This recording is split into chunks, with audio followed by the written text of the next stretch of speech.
मनुष्य का मन जिस ज्ञान की कल्पना कर सकता है और जिस पर विश्वास कर सकता है, उसे वह प्राप्त करने में सक्षम है। Napoleon Hill. यदि यह बात अविश्वसनीय लग सकती है, तो यही इसका अभीष्ट प्रभाव है। कल्पना कीजिए, गरीबी से ऊपर उठने और सांसारिक कठिनाइयों से खुद को बचाने का समाधान एक ऐसे जीवन संदेश में छिपा है जो शायद आम जनता तक कभी नहीं पहुंचा, और जिसे एक ऐसे व्यक्ति ने उजागर या व्याख्या किया जिसने अत्यधिक उतार चढ़ाव देखे, असफलताओं का अनुभव किया, विजय प्राप्त की और ऐसे सिद्धांतों को समझा जिन्होंने उसके जीवन को बदल दिया। हम इस रहस्य की पड़ताल करेंगे, आपकी चिंताओं और आकांक्षाओं से जुड़ते हुए और जीवन के एक नए दृष्टिकोण का मार्ग प्रशस्त करते हुए। क्योंकि यदि आपका मन कल्पना करने और विश्वास करने में सक्षम है, तो वह वास्तव में उसे साकार कर सकता है। जैसा कि देखा गया है, निर्धनता का भय सबसे बुद्धिमान और सक्षम व्यक्तियों को भी निष्क्रिय करने की क्षमता रखता है। यह खामोश फिर भी लगातार बनी रहने वाली आशंका भीतर ही भीतर काम करती है, आत्मविश्वास को कमजोर करती है, निर्णय क्षमता को बाधित करती है और व्यक्ति को यह विश्वास दिलाती है कि बड़े काम करने की आकांक्षा रखना एक जोखिम भरा व्यवहार है। इसका प्रकटीकरण अचानक नहीं होता, बल्कि यह रोजमर्रा के छोटे छोटे फैसलों में रिस जाती है। जब कोई उचित से कम पारिश्रमिक स्वीकार करता है, जब प्रतिकूल परिणाम के डर से नई पहल करने से बचता है, या जब यह मान लिया जाता है कि सफलता केवल उन लोगों का विशेषाधिकार है जो समृद्धि के माहौल में पैदा हुए हैं। यह आशंका, जो मानवीय स्थिति की सबसे पुरानी विपत्तियों में से एक है और शायद जिस पर काबू पाना सबसे कठिन है, सावधानी, समझदारी और यहां तक कि विनम्रता का रूप ले लेती है। हालांकि अपने मूल में यह उस आवाज का प्रतिनिधित्व करती है जो फुसफुसाती है, आप सफल नहीं होंगे। नेपोलियन हिल इस डर के बोझ तले जीने के अनुभव से पूरी तरह वाकिफ थे। उनका जन्म 1833 में संयुक्त राज्य अमेरिका के वर्जीनिया के ग्रामीण इलाके में एक कमरे वाले एक साधारण लकड़ी के घर में हुआ था। 9 साल की उम्र में उन्होंने अपनी मां को खो दिया और बाद में गरीबी के माहौल में पाले बढ़े, एक ऐसे युग में जब सामाजिक उत्थान की संभावनाएं एक चुनिंदा समूह तक ही सीमित लगती थीं। ऐसी स्थिति का बच्चे के मनोविज्ञान पर क्या प्रभाव पड़ता है? इस विश्वास के तहत शिक्षा प्राप्त करना कि ब्रह्मांड दूसरों के लिए बनाया गया था और अस्तित्व केवल जीवित रहने तक ही सीमित है। हालांकि ठीक इसी पृष्ठभूमि में उन्होंने एक मूलभूत सिद्धांत को समझना शुरू किया। गरीबी के डर पर काबू पाना आकस्मिक नहीं है, बल्कि एक सचेत, दृढ़ संकल्प का परिणाम है। उन्होंने हार मानने से इनकार कर दिया।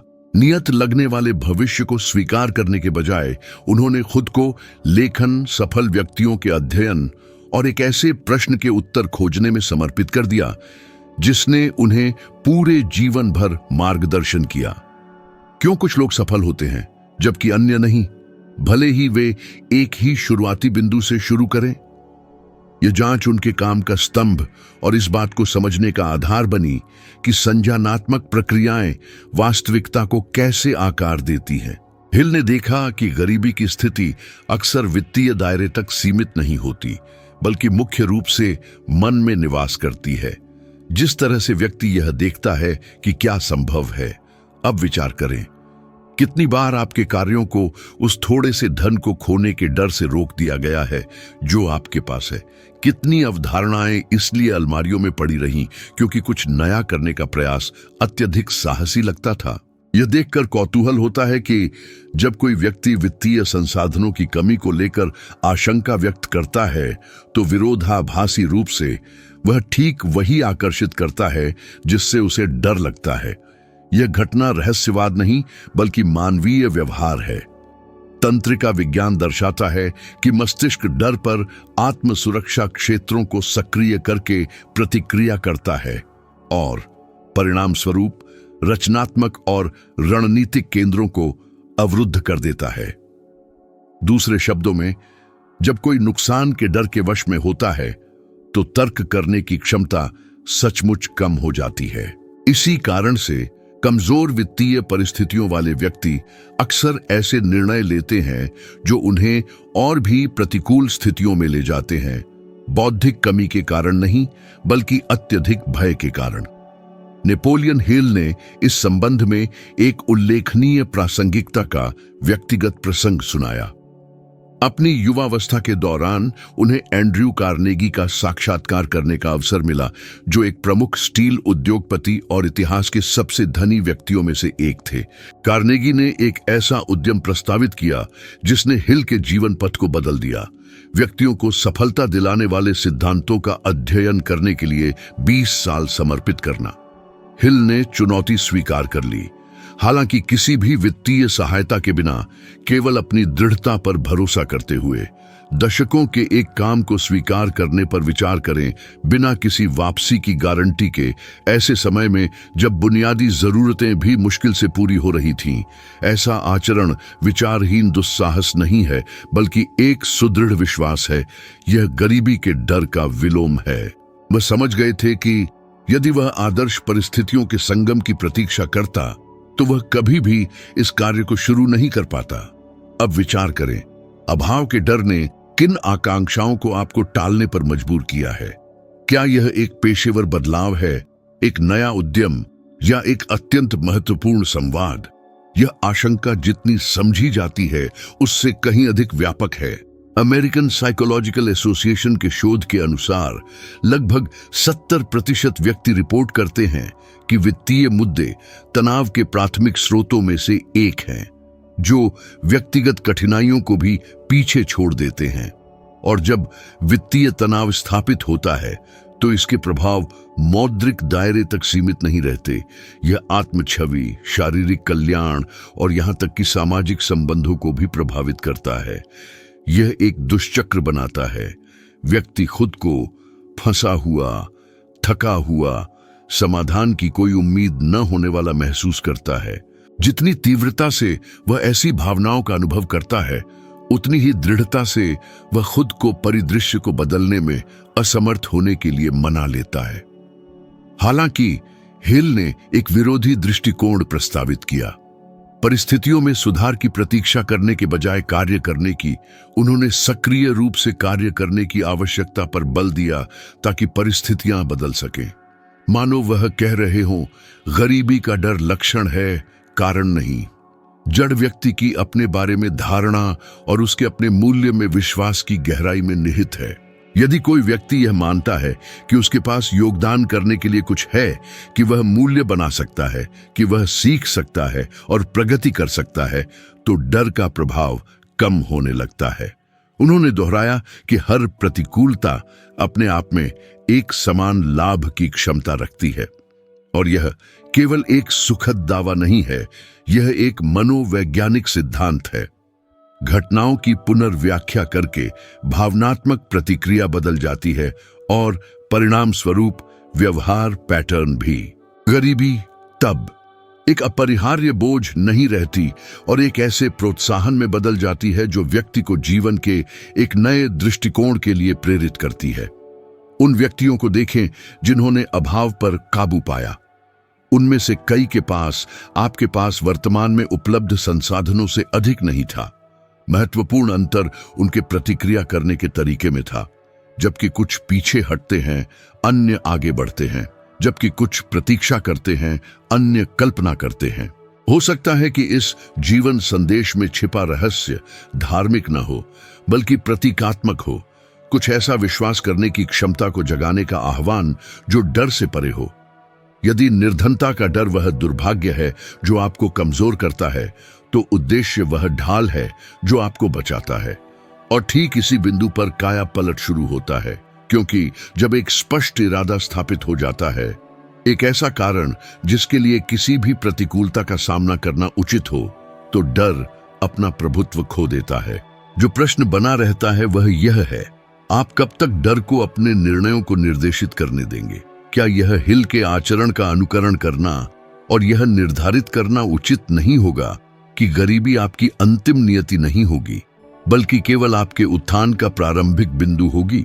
अधिकांश व्यक्ति अपनी दैनिक यात्रा पूर्व निर्धारित प्रवाह का पालन करते हुए शुरू करते हैं।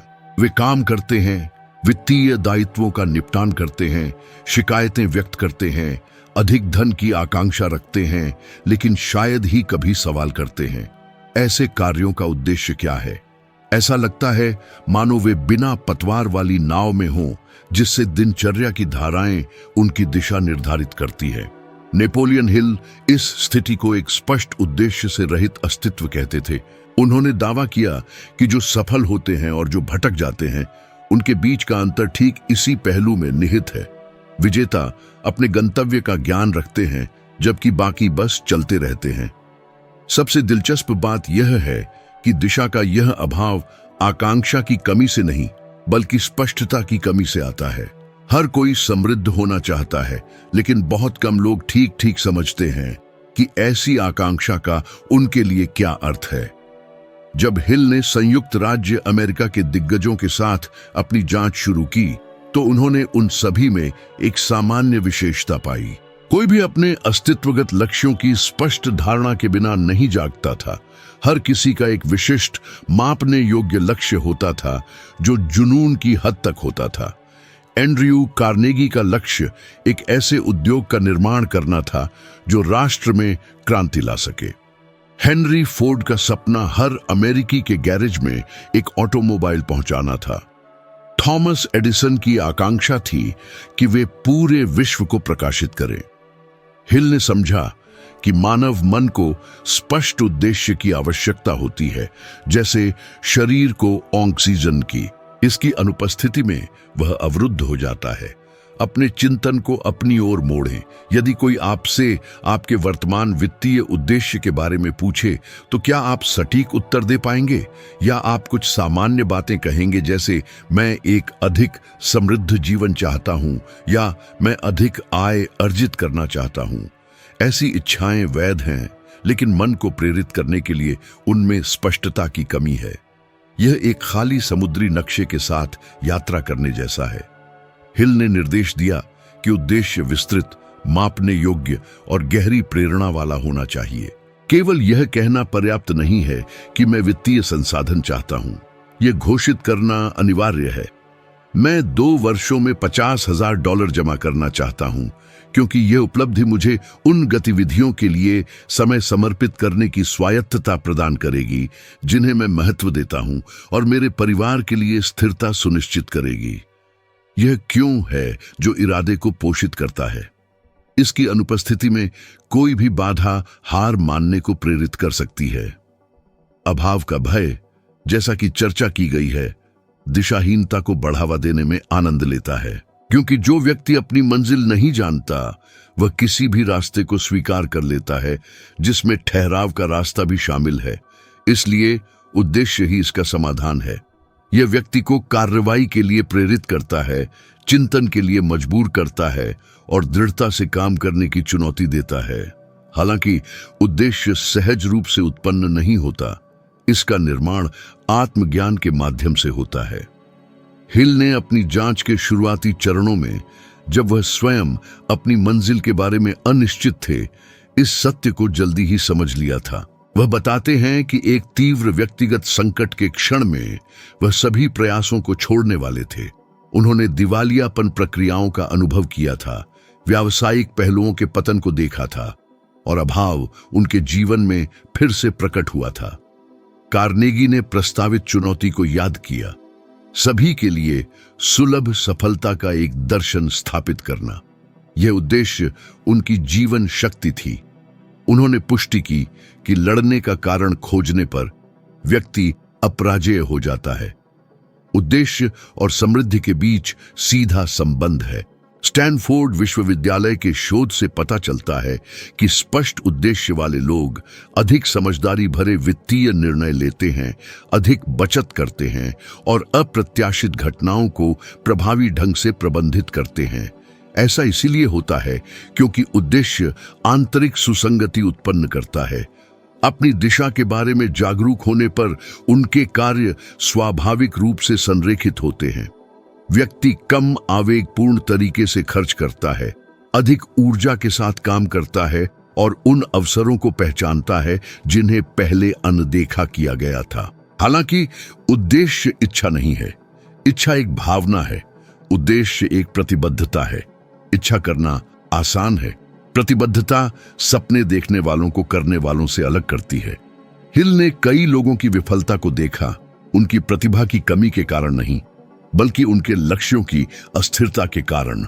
एक महीने में वे उद्यमी बनने का लक्ष्य रखते थे, दूसरे में निवेशक, फिर कलाकार, और अंत में कुछ भी ठोस नहीं बनाते थे। एक परिभाषित उद्देश्य के लिए ध्यान केंद्रित करने की आवश्यकता होती है, जो बिखरी हुई ऊर्जा को परिणाम में बदल देता है। कल्पना कीजिए कि कोई कहता है, मैं अमीर बनना चाहता हूं। यह एक इच्छा है।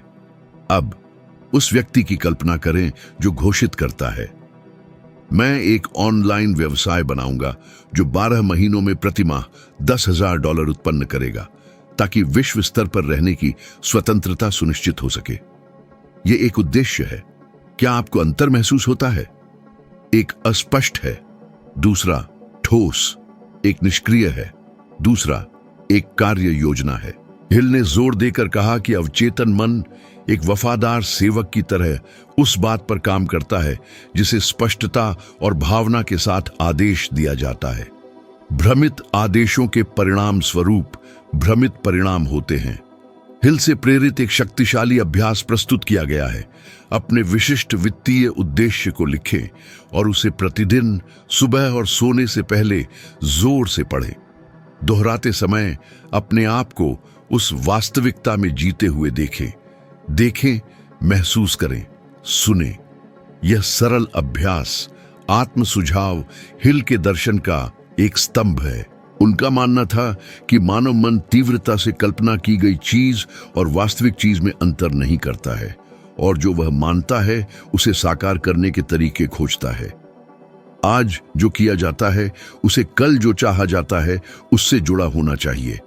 यदि कार्य आपके उद्देश्य को नहीं दर्शाते हैं तो ऊर्जा बर्बाद होती है।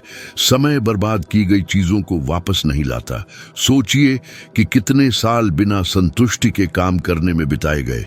हिल कहते थे कि यह सबसे बड़ी मानवीय बर्बादी है, बिना दिशा के व्यस्त जीवन जीना। उद्देश्य से समाप्त करता है, प्रत्येक कार्य को किसी बड़ी चीज का हिस्सा बनाता है। कई लोग एक उद्देश्य को परिभाषित करने से डरते हैं, ये मानते हुए कि वे गलती करेंगे। लेकिन गलती परिभाषित करने में नहीं है, बल्कि कार्य न करने में है। उद्देश्य विकसित हो सकता है, बदल सकता है, अनुकूलित हो सकता है। जो नहीं हो सकता वह गायब होना है। यह वह धुरी है जो तब भी दृढ़ रहती है जब सब कुछ बिखरता हुआ प्रतीत होता है। यह गरीबी से बचाता है, न केवल वित्तीय बल्कि भावनात्मक, आध्यात्मिक और मानसिक गरीबी से भी। हिल का एक वाक्यांश संक्षेप में कहता है, एक लक्ष्य एक समय सीमा वाला सपना है। यह सरल विचार जीवन बदल देता है। एक सपना आशा उत्पन्न करता है, एक लक्ष्य कार्रवाई। इसलिए इच्छा को मापने योग्य चीज में बदलें। तिथियां, मूल्य, चरण परिभाषित करें। एक योजना बनाएं, चाहे वह कितनी भी छोटी क्यों न हो, और उसे पूरा करें।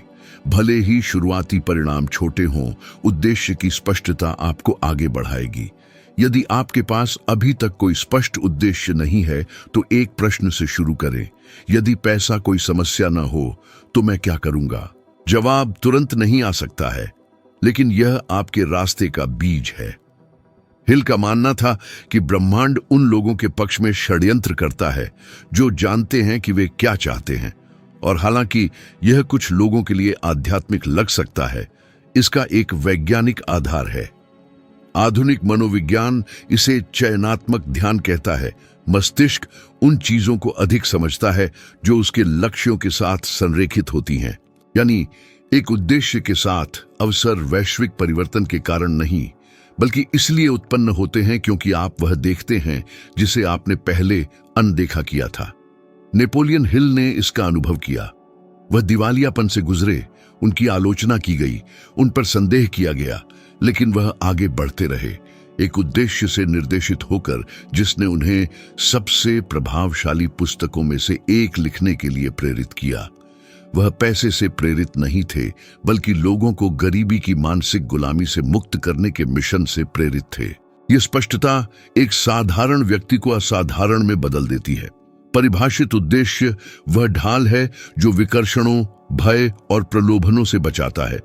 इसे खोजने पर कोई भी आपको नहीं रोक सकता। विश्वास वह अदृश्य इंजन है जो उद्देश्य को वास्तविकता में बदलता है। इसके बिना कोई भी योजना पहली कठिनाई पर टूट जाती है। नेपोलियन हिल ने पुष्टि की, विश्वास वह मानसिक स्थिति है जो भय को समाप्त करती है और इच्छा को आकार देती है। यह अस्तित्वहीन और जिसे कोई बनाना चाहता है उसके बीच का सेतु है। वह धार्मिक विश्वास की बात नहीं कर रहे थे, बल्कि मनोवैज्ञानिक शक्ति की, उस दृढ़ विश्वास की जो गहराई से यह मानने से पैदा होता है कि कोई जीत सकता है, भले ही सार्वभौमिक संदेह हो।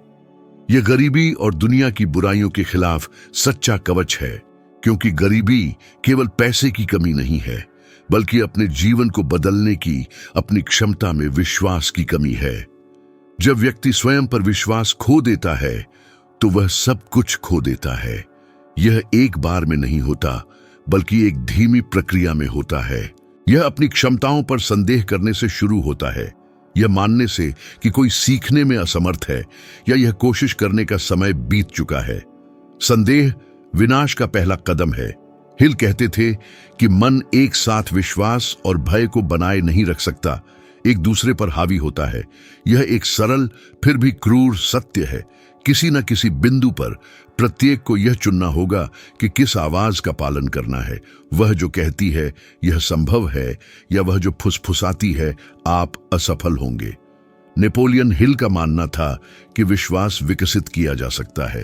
यह कुछ लोगों का वरदान नहीं है, बल्कि एक प्रशिक्षित की जा सकने वाली मानसिक क्षमता है। उन्होंने इसे आत्म सुझाव कहा। अवचेतन को सकारात्मक और रचनात्मक विचारों से पोषित करने की प्रक्रिया, जब तक वे स्थायी विश्वास न बन जाएं। यह प्रतिदिन एक बीज बोने और पानी देने जैसा है। शुरुआत में कुछ भी दिखाई नहीं देता, लेकिन समय के साथ जड़ें बनती हैं और पौधा तूफानों का सामना करने के लिए मजबूत हो जाता है। विश्वास भी इसी तरह काम करता है। यह चुपचाप बढ़ता है, जबकि व्यक्ति बार बार खुद को सक्षम, योग्य, विजयी बताता है। सोचिए, आपने कितनी बार उत्साह के साथ कुछ शुरू किया, लेकिन यह सोचकर हार मान ली कि यह काम नहीं करेगा। ऐसा इसलिए होता है क्योंकि विश्वास के जड़ें जमाने से पहले संदेह हावी हो गया। यह केवल आध्यात्मिक नहीं, वैज्ञानिक है। सकारात्मक मनोविज्ञान के अध्ययन से पता चलता है कि अपनी स्वयं की प्रभावशीलता में उच्च विश्वास वाले लोग कठिनाइयों का बेहतर ढंग से सामना करते हैं और वित्तीय लक्ष्यों को प्राप्त करते हैं। विश्वास व्यावहारिक मन के लिए अनुवादित होकर ध्यान, लचीलापन और रचनात्मकता बन जाता है। यह चुनौतियों को देखने के तरीके को बदल देता है। मैं नहीं कर सकता सोचने के बजाय व्यक्ति सोचता है, मैं कैसे कर सकता हूं। प्रश्न का यह सरल परिवर्तन समाधानों के लिए मस्तिष्क की खोज को बदल देता है। हिल ने अपने जीवन के एक महत्वपूर्ण मोड़ पर इस पाठ को दर्दनाक तरीके से सीखा। वर्षों के निष्फल काम के बाद उनके पास पैसे खत्म हो गए। वह अपने परिवार का भरण पोषण नहीं कर सकते थे और अपने मिशन को छोड़ने पर विचार कर रहे थे। तभी कुछ असाधारण हुआ। एक रात अपने नवजात बेटे को देखते हुए उन्होंने महसूस किया कि लड़का श्रवणहीन पैदा हुआ था, पूरी तरह से बह रहा था। दर्द बहुत बड़ा था, लेकिन निराशा के बजाय उन्होंने यह विश्वास करने का फैसला किया कि यह एक छिपा हुआ वरदान होगा। उन्होंने खुद से वादा किया कि विश्वास के माध्यम से उनका बेटा किसी न किसी तरह से सुनना सीख जाएगा। उन्होंने लड़के को हर दिन दोहराना शुरू कर दिया कि उसका सामान्य जीवन होगा, वह सुनने में सक्षम होगा, कुछ भी उसे सीमित नहीं करेगा। समय के साथ लड़के ने ध्वनि कंपन को पकड़ना सीखा, ध्वनि की अपनी धारणा विकसित की और बाद में एक सफल व्यक्ति बन गया। हिल के लेखों में दर्ज यह घटना न केवल एक शारीरिक चमत्कार थी, बल्कि आस्था की शक्ति का प्रमाण भी थी। असंभव इसलिए संभव हुआ क्योंकि एक पिता ने अपनी सीमाओं को स्वीकार करने से इनकार कर दिया था। यह क्रियाशील विश्वास की शक्ति है, विपरीत परिस्थितियों को प्रेरणा में बदलना। इसलिए हिल का मानना था कि भय, संदेह या अविश्वास का हर विचार अवचेतन क्रिया के लिए एक बाधा है। नकारात्मक विचारों से पोषित मन ठीक वही बनाता है जिसका उसे डर होता है। ये ऐसा है जैसे किसी कंप्यूटर को विफल होने के लिए प्रोग्राम करना और जब वह क्रैश हो जाए तो आश्चर्यचकित होना। हालांकि जब आस्था को पोषित किया जाता है तो यह एक स्वचालित तंत्र बनाता है जो समाधानों, अवसरों और रास्तों की तलाश करता है। आपने पर्याप्त विश्वास न करके खुद को कितनी बार तोड़ा है? कितने महत्वपूर्ण प्रगति के द्वार और रास्ते इसलिए अनदेखे या छोड़े गए क्योंकि व्यक्ति किसी भी स्थिति के पहले ही क्षण से अग्रिम हार की मानसिकता में डूबा हुआ था और लगातार सबसे प्रतिकूल परिणामों की उम्मीद को पोषित कर रहा था। इसमें कोई संदेह नहीं कि गहरी दृढ़ता और प्रामाणिक विश्वास की अनुपस्थिति रोजमर्रा के कार्यों के सबसे छोटे विवरणों और सूक्ष्मताओं में सूक्ष्म फिर भी अकाट्य रूप से प्रभावशाली तरीके से कैसे प्रकट होती है, यह उल्लेखनीय है। यह अभिव्यक्ति तुरंत अपनाई गई आवाज के लहजे, व्यक्त की गई शारीरिक भाषा और सबसे महत्वपूर्ण रूप से बोले गए शब्दों के सचेत या अचेत चुनाव में देखी जा सकती है। जो व्यक्ति उच्च आत्मविश्वास और अपनी क्षमताओं में विश्वास की भावना विकीर्ण करते हैं, वे अक्सर और उल्लेखनीय आसानी से अधिक संख्या में आशाजनक अवसरों को आकर्षित करते हैं क्योंकि वे एक आंतरिक अडिग और गहरी जड़ें जमाए हुए दृढ़ता का संचार करते हैं और यह विशेषता उनके साथ बातचीत करने वाले सभी लोगों द्वारा स्पष्ट रूप से महसूस की जाती है और तुरंत पहचानी जाती है।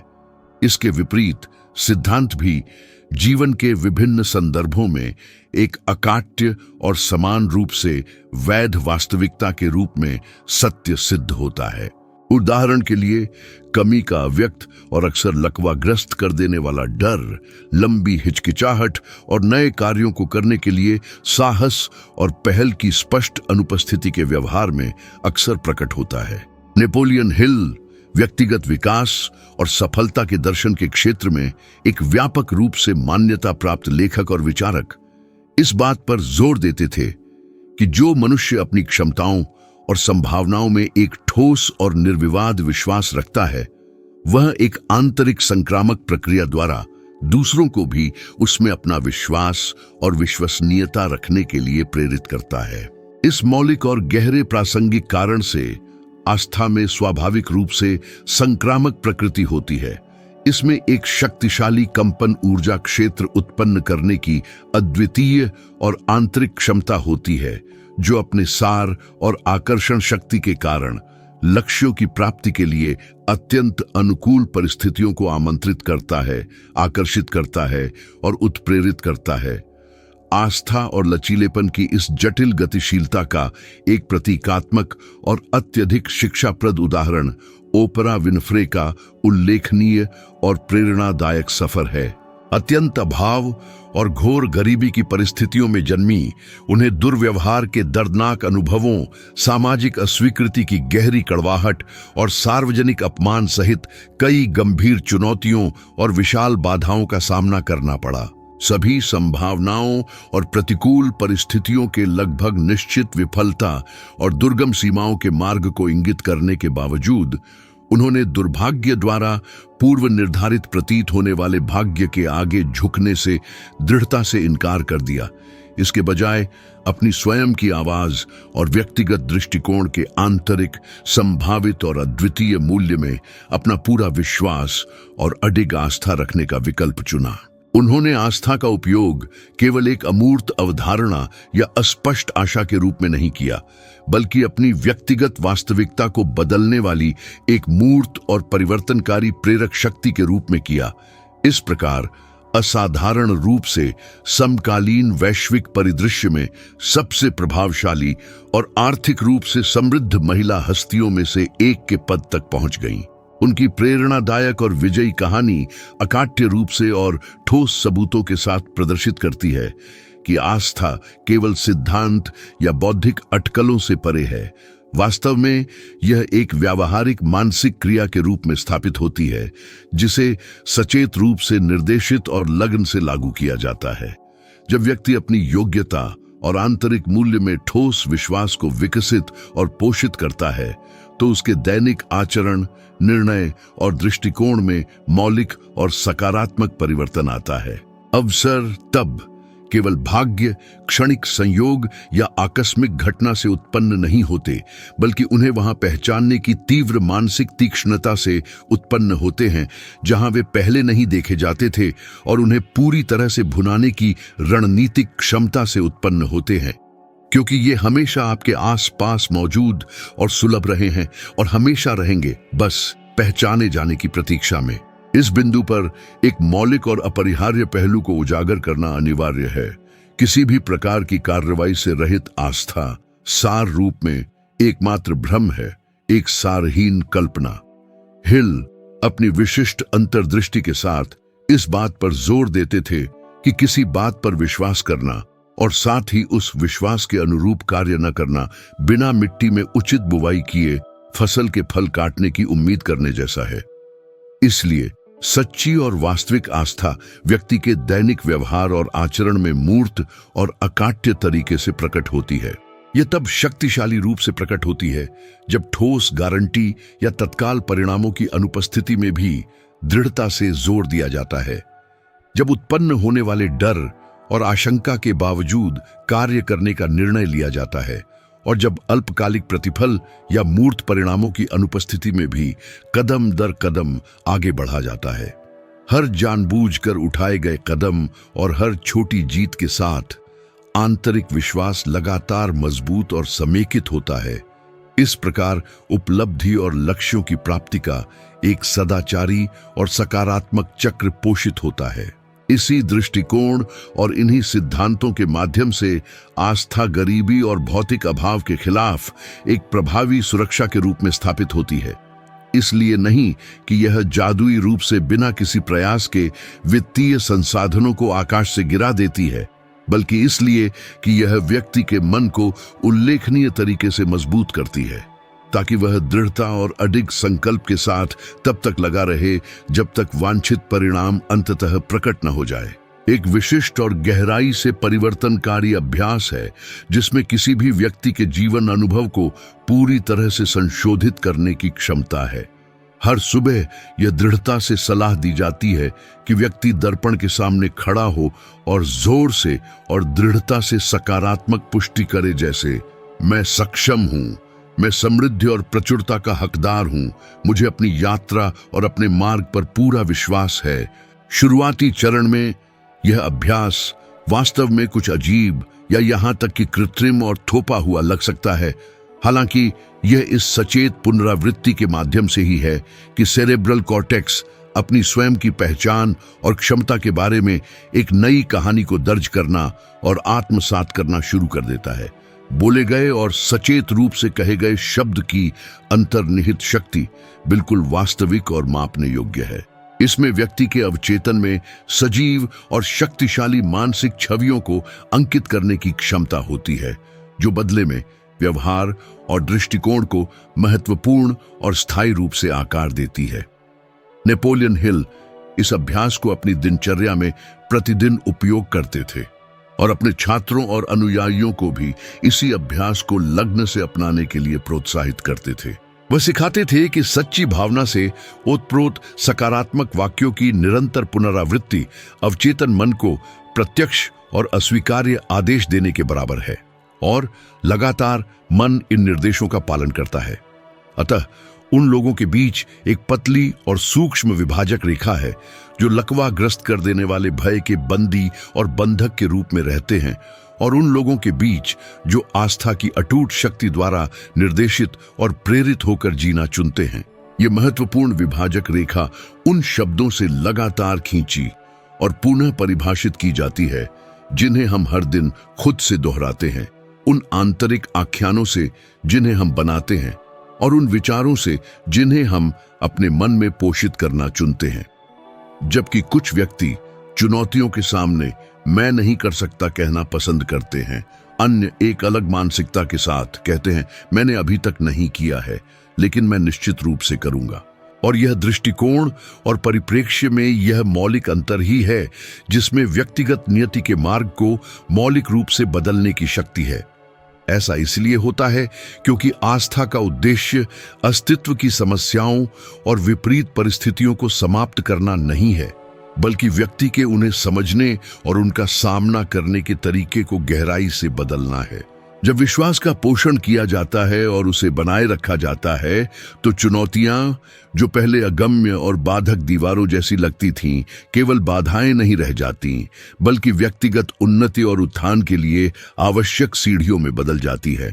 और शायद पीटर के सुसमाचार का सच्चा और गहरा रहस्य जब इस विशेष संदर्भ में लागू होता है तो इसी मूलभूत सिद्धांत में निहित है।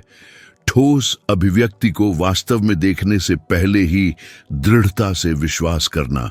इसका अर्थ है अटूट विश्वास रखना और बनाए रखना उन क्षणों में भी जब चारों ओर सब कुछ खंडहर में गिरता हुआ प्रतीत होता है। इसमें कर्म और आशा के बीज बोते रहना शामिल है, तब भी जब जीवन की भूमि बंजर, अनुर्वर और चुनौतीपूर्ण लगती है, क्योंकि विश्वास अपने शुद्धतम सार में केवल किसी परिणाम की निष्क्रिय रूप से प्रतीक्षा करना नहीं है, बल्कि दृढ़ विश्वास और दृढ़ संकल्प के साथ ऐसे कार्य करना है मानो वह वांछित परिणाम पहले ही पूरी तरह से सुनिश्चित और साकार हो चुका हो। और यह ठीक विश्वास के अनुरूप कार्रवाई के इसी बिंदु पर है कि वास्तविक और गहरा व्यक्तिगत परिवर्तन प्रकट होना शुरू होता है। अब जब किसी के पास विश्वास की आंतरिक शक्ति की और एक वास्तव में पूर्ण और संतोषजनक जीवन प्राप्त करने में इसके व्यावहारिक और प्रभावी ढंग से कार्य करने के तरीके की गहरी समझ है, तो यह पूरी तरह से स्पष्ट हो जाता है कि निरंतर व्यक्तिगत विकास और स्थायी समृद्धि की बात आने पर केवल भाग्य या संयोग के लिए कोई जगह नहीं है। सब कुछ बिना किसी अपवाद के अपनी उत्पत्ति और जन्म स्वयं व्यक्ति के भीतर, उसकी मानसिकता और उसके विश्वासों में रखता है। और ठीक इसी कारण से अगला कदम उठाना अत्यंत महत्वपूर्ण और आवश्यक है। ज्ञान अपने आप में केवल तभी सच्चा मूल्य और अर्थ प्राप्त करता है जब इसे लगन से व्यवहार में लागू किया जाता है, और व्यक्तिगत परिवर्तन और विकास का जटिल मार्ग अकेले बिना उचित मार्गदर्शन या सहायता के प्रभावी ढंग से तय नहीं किया जा सकता। यदि आपका प्राथमिक लक्ष्य अपनी चेतना के क्षितिज का विस्तार करना जारी रखना है और यह जानना है कि इन सिद्धांतों और शिक्षाओं को अपने जीवन में और भी अधिक शक्तिशाली, प्रभावी और परिवर्तनकारी तरीके से कैसे लागू किया जाए, तो इस समय स्क्रीन पर स्पष्ट रूप से दिख रहा अगला वीडियो निस्संदेह आपकी अगली रणनीतिक चाल है।